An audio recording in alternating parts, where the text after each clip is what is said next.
What's up everyone, it's Jan Boers, it's a new video, and today I'm gonna focus on Dandi Saucedo. Let's check it out.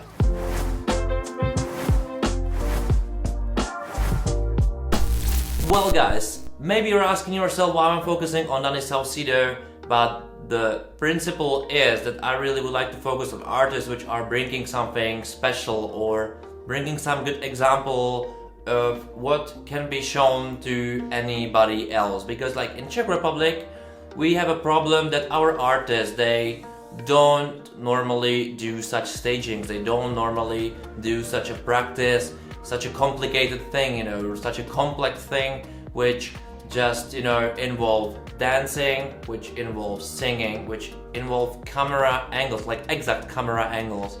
And that all together with the choreography, the moving stage or with the moving props, this is really hard. And this is really hard to look cool all the time, to look perfect, to just make it on point, but just don't leave it to look super perfect, like something artificial, something, it must look naturally.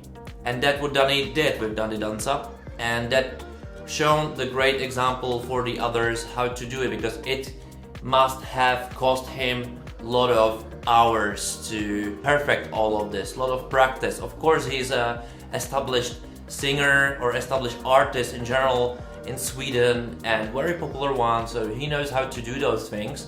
And there are other great examples even this year which I could use, but I definitely use this one because it was probably the most complicated staging for everyone. There are many people around the props to move it, many dancers, everything has to be on point, and he should look naturally, and he did, and he slayed. Even the song is not my cup of tea, like for sure, and I don't even think that has any kind of winner potential for big Eurovision, maybe for Melodifestivalen, I don't know.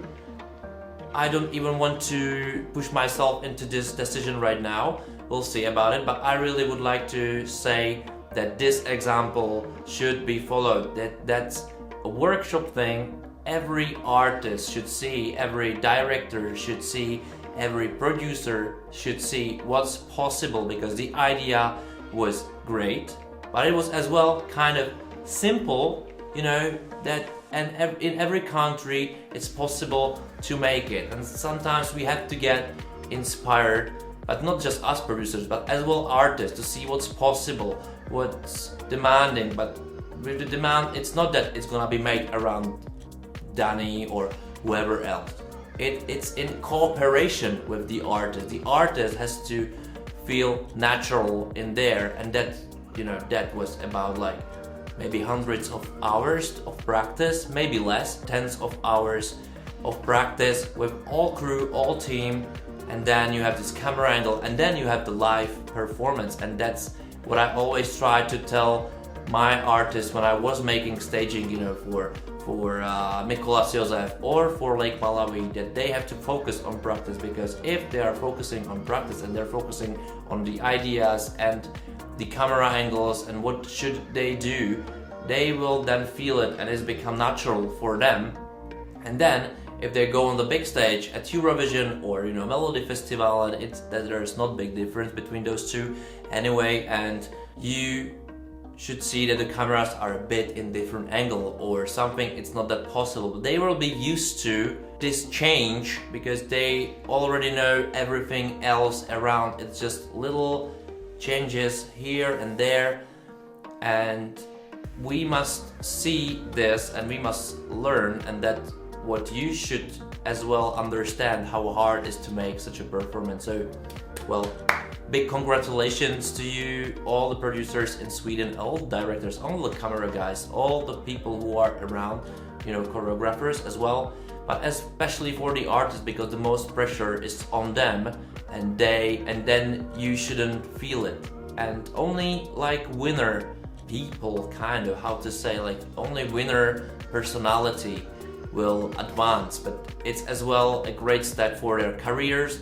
because they will get used to how to work that hard, that properly, that extreme maybe, but it then led them to shine, not just at Eurovision, but in general in their careers.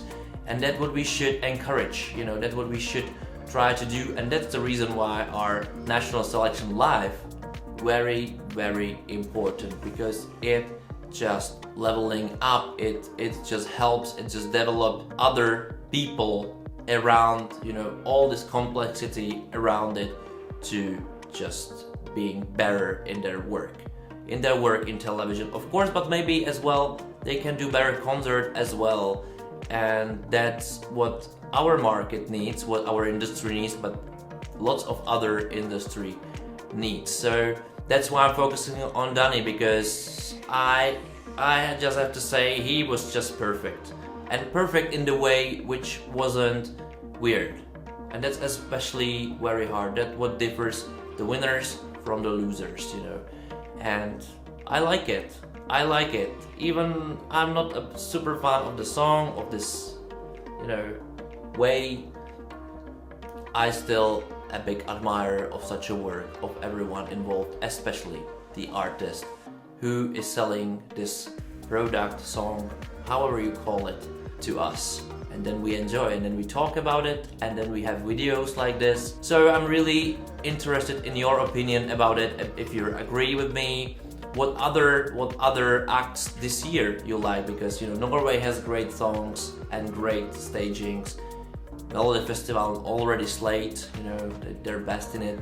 But would you like to show those acts to your producers, to your artists, you know, what they should work on, and which would you choose? I'm really curious, so write me comments below, please.